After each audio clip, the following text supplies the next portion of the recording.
Assalamualaikum warahmatullahi wabarakatuh. Sampurasun, sahabat ternak. Kita review peternakan yang ada di Silik Sapam. Itu ada dua jenis ternak, yaitu ayam kampung dan puyuh petelur. Kenapa saya ini pakai jargonnya memeh ngarit ngopi heula? Memeh ngopi ngarit heula bisi kabuluh hoream. Nah, ini semoga menjadi inspirasi untuk sahabat yang ada di luar sana, khususnya untuk yang usia jelita. Jelita itu jelang 50 tahun atau usia lolita, lolos 50 tahun. Saya pakai kaos yang jargon memeh ngopi ngarit heula bisi hoream karena saya dulunya ya 3 tahun ke belakang lah, saya ini peternak domba.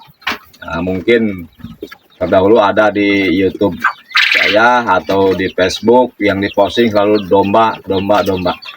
Karena saya ini usia udah 1 tahun lagi menjelang 50 tahun, jadi jelita ya, jelang usia 50 tahun. Apakah kita harus diam dengan usia kondisi apa adanya? Jangan. Untuk yang usia jelang 50 tahun atau yang udah lolos lolita, lolos 50 tahun, kita harus punya kegiatan yang menghasilkan juga. Saya di sini akan review tentang ternak puyuh. Puyuh identik dengan bau, puyuh identik dengan kotor, puyuh identik dengan pakan yang harus mewah dan sebagainya. Semuanya kita bantah dengan fakta di sini. Betul, setiap kelebihan pasti ada kekurangan. Tidak ada yang sempurna untuk kita sebagai makhluk. Kesempurnaan hanya milik Allah. Tetapi di balik kekurangan atau di balik kelebihan dan kekurangan, kita akui dan kita rasakan. Seperti yang saya lakukan, ternak puyuh asal dari 10 itu sekarang alhamdulillah populasi sudah menjadi sekitar 200 ekor yang telah bertelur. Nah, kita tetaskan sendiri, mungkin ada beberapa video yang telah kita upload. Yang kita akan bahas itu di balik kelebihan dan kekurangan.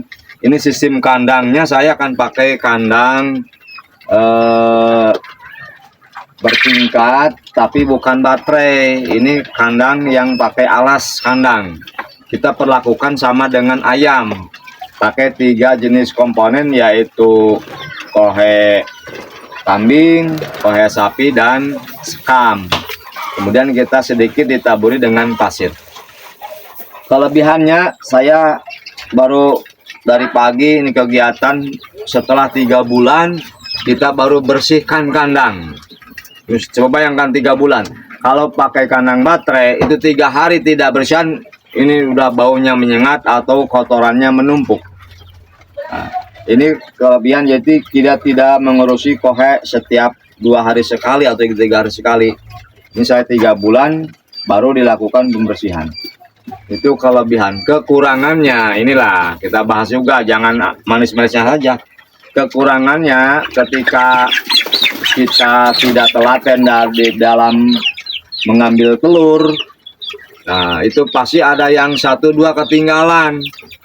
Waktu membersihkan kandang ada yang telur ketinggal busuk, itu kalau dibiarkan bakal menjadi penyakit juga. Itulah kekurangannya. Maka kita ganti alas kandang pakai 3 komponen atau 4 ya, sama pasir sedikit, kohe kambing, kohe sapi, dan sekam. Itulah mungkin kelebihannya, kita durasi panjang tidak mengurusi kotoran. Kekurangannya kandang telur bisa ada yang tertinggal. Nah, kemudian kekurangannya lagi, kalau kandangnya kandang baterai, kita kalau ngambil telur itu kan di depan ya, di depan langsung menggelinding ke depan. Itu kekurangannya. Kalau sistem kandangnya kita harus masuk ya, atau harus setiap hari telaten ngambil dari dalam kandang. Itu kekurangan sistem kandang ini. Maka dari itu saya sarankan kepada yang seusian saya lahirkan 77, sekarang udah 50 tahun ya, kurang sedikit.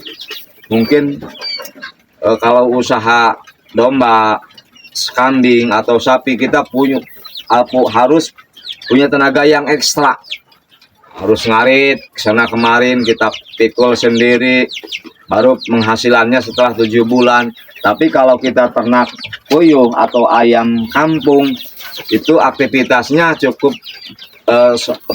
pagi dan sore. Jadi kalau siang kita bisa ke sawah, bisa ke mari dan lain sebagainya. Mungkin kepada sahabat-sahabat yang akan memulai, jangan ragu. Seandainya kita punya lahan sempit, seandainya kita punya pekarangan rumah, dan saya ini kebetulan malah di samping pesantren ini, ya, di samping pesantren ada aktivitas harian belajar mengajar, ada aktivitas kegiatan bulanan jamaahan sama tetangga, tapi alhamdulillah tidak ada kata bau. Dan kemudian puyuh katanya itu kan identik dengan stres, malah ini bunyi-bunyi terus, riang dan bahagia ini. Identik dengan stres ketika mendengar suara kaget. Tapi ini anak karena udah kebiasaan, ya, anak kecil lari-lari, siapa saja boleh masuk, dan mendengar suara pengaras dari toa, dari sound system yang kita punya itu udah tidak bermasalah. Tidak ada masalah, itu puyuh itu udah biasa bising. Nah, maka kalau untuk usaha harian atau hanya untuk konsumsi keluarga, kita pelihara 100 ekor pun di samping rumah itu bisa dengan sistem kandang yang kami terapkan di Silir Sapam, yaitu pakai kandang pakai alas. Jadi tidak kandang baterai. Kalau kandang baterai kita tidak rajin membuang kotoran, pasti tetangga marah. Itulah. Maka dari itu semoga menjadi inspirasi untuk khususnya yang menjelang usia pensiun ya, usia 50 ke atas atau 40 ke atas, yang disingkat jelang 50 tahun jelita ya. Lolita udah lolos 50 tahun, kita harus tetap semangat kerja,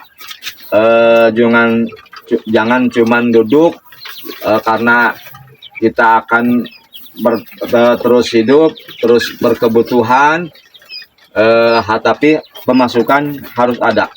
Alternatifnya saya rekomendasikan adalah ternak puyuh dan ternak ayam kampung. Mungkin untuk kedepannya barangkali ada yang sharing atau ngobrol-ngobrol tentang kekurangan dan kelebihannya ternak puyuh tentang sistem kandang yang kami terapkan di Silir Sapam. Mungkin bisa di komentar lah. Kami juga mohon arahan atau pandangan yang lain supaya kita menghasilkan itu seimbang dengan apa yang kita keluarkan. Mungkin demikian untuk review kali ini. Kita simpulkan, puyuh adalah binatang yang atau hewan atau ternak yang dianggap istilahnya menghasilkan, tapi sistem kandang, sistem perlakuan pun itu bisa kita berseberangan dengan yang telah tren ya di peternak-peternak besar yang udah ribuan. Itu kita mulai dari yang kecil, kita sistemnya kembalikan ke habitatnya, itu puyuh bahagia, bisa ngoreh gitu, ngahar lah, atau berceker-ceker, karena habitat puyuh kan itu di alam, di pasir, di semak-semak.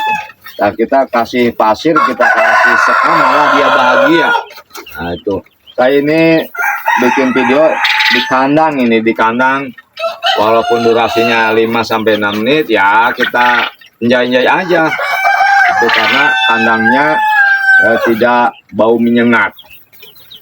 Mungkin demikian pertemuan atau kita sharing lah di YouTube atau di Facebook Selir Kasapan.